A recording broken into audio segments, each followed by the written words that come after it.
Ford practically invented the off-road tuned, factory-tuned Baja truck with the Raptor all the way back in 2009. Now, since then, Raptor sales have been so successful that other manufacturers are scrambling to get a piece of that off-road oriented performance truck pie, including Ram, of course, with their Raptor-eating TRX competitor. Now, not to be outdone by their crosstown rival, Ford is introducing an all-new third-generation Raptor for 2022, so let's take a first look.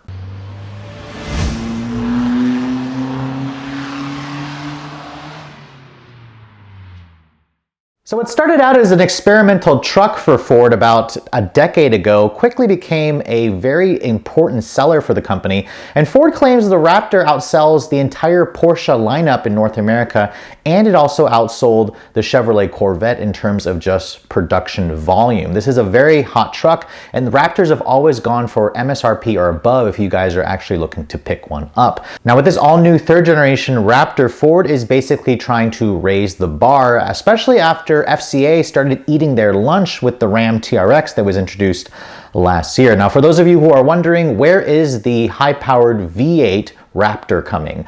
Well, the Raptor R will be coming next year, and Ford didn't have any other information aside from that. That is the one that's probably going to have the rumored 5.2-liter supercharged V8 that comes from the Shelby GT500. But until then, we're going to get just a standard Raptor, and it does have an updated version of the 3.5-liter high-output EcoBoost V6 twin-turbo engine. As you guys know, in the current Raptor, or the previous generation, it made 450 horsepower and 510 pound-feet of torque. Sadly, Ford didn't have any official numbers for us yet on the new truck. It will be going on sale this summer. They'll be announcing that as we get closer to the on-sale date, but I'm hoping to see that number inch creeper or closer to 500 horsepower, which would be a fantastic number for a base Raptor. The one thing that Ford likes to point out is the Raptor is capable of traveling over 500 miles on a full tank of fuel. Try doing that in your Ram TRX with that big, fat, thirsty supercharged V8 that gets 12 miles to the gallon. I think the Ram will do roughly around 350 miles if you're lucky, and that's if you're behaving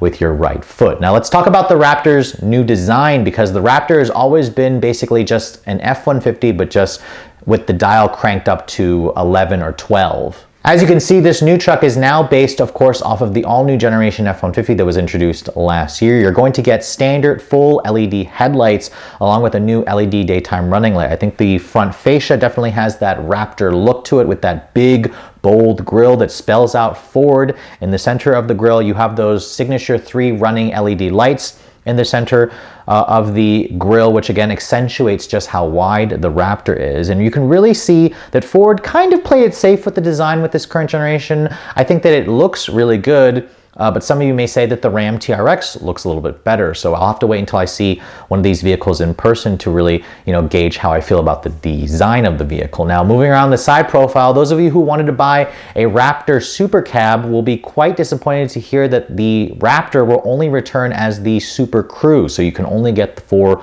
full-size doors on the vehicle, and that was kind of the one that everyone tended to buy anyway, so I don't blame Ford for discontinuing it.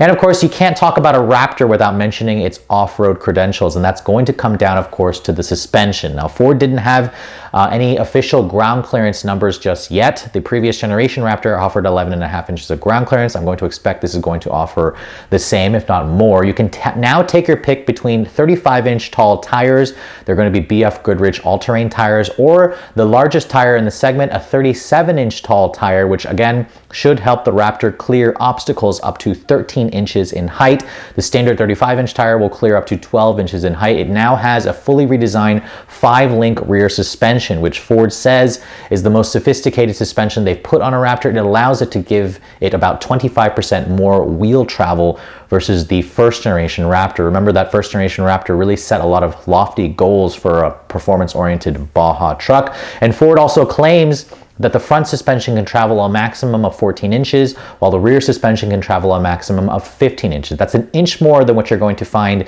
in the Ram TRX. So take that, Ford or Ram. That's basically what we're seeing with these, manufacturers battling out for who can build the biggest, baddest off-road truck. Now, looking at the rear of the new Raptor, you can see, just like the previous generation, you have the big, large Ford spelled out in the back of the tailgate. I also like that nice, dark metallic finish piece that you get in the center of the tailgate. Really kind of breaks it up. Ford showed it in a few colors. I really like this orange color that they're showing off, and you can see there's nicely integrated twin outlet dual exhaust. Now, the previous generation Raptor was criticized for its weak sound. I mean, yes, on the inside they tried to synthesize the noise of the engine. This new Raptor has an entirely new X mode design active dual exhaust system, which Ford says offers 4 different modes, from a quiet to a normal to a sport and to a Baja mode. They're claiming this new exhaust system really beefs up the sound of this 3.5 liter twin turbo V6, so I'll have to wait until I actually see and hear this vehicle in person. I'm excited because twin turbo V6 engines can sound good.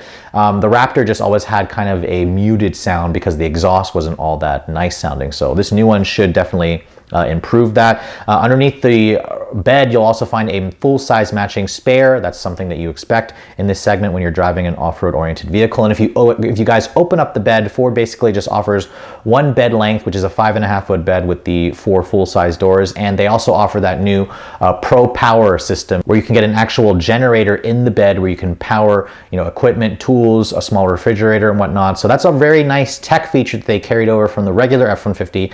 And I think a lot of Raptor buyers are of course going to appreciate that. On the inside of the new Raptor, just like the new F-150, we have a huge uptick in technology here. The standard interior will feature 2 12-inch LCD displays. There's one, of course, in the instrument panel that's a fully digital display, and of course you have a 12-inch touchscreen display for the Ford Sync 4 infotainment system that also includes over-the-air updates. You also get wireless Apple CarPlay and wireless Android Auto. Now, of course, that one-ups what you get in the Ram TRX, which offers a 12-inch display, but they do not offer wireless Apple CarPlay, and it still runs on the old Uconnect 4 system instead of the Uconnect 5 system. I also like what Ford has done with the interior. Of course, they've jazzed it up a little bit with some nice orange trim. The steering wheel, of course, has these big, large paddles that control the 10-speed automatic transmission, which has been revised this year to take even more advantage of that engine's Meteor low-end power band, which should help improve acceleration. I also like the steering wheel design with the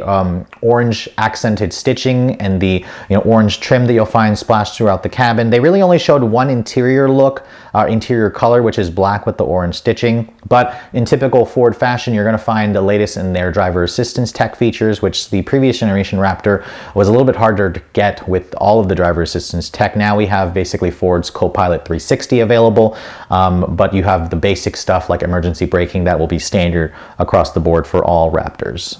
In addition to the infotainment tech, we also have new off-road tech features like their terrain management system that offers 7 different selectable drive modes, from a slippery, tow haul, sport normal, off-road, Baja, and of course a rock crawl mode. You can also choose between the different exhaust settings, whether you guys want to go for the quiet, normal, sport, or Baja mode, which you can kind of custom tailor in the drive modes. For those of you who are interested in towing with your Raptor, the new Raptor will now tow a maximum of 8,200 pounds, up 200 pounds from the previous generation, and its payload capacity now maxes out at around 1,600 pounds. So that's a 200-pound increase versus the previous generation. So again, you're not really losing any of the functionality of the F-150 by going with the Raptor. You're just gaining a lot more ground clearance, a stiffer, stronger, fully boxed aluminum frame, and of course, all the capability that you expect. And with some of the highest ground clearance and biggest tires you can see in the segment, the Raptor should continue to be a strong seller for Ford when it does go on sale later this summer. Now, speaking of which, pricing. Ford has not announced official pricing just yet of the new truck. Obviously, we're going to have those figures as we get closer to the on-sale date.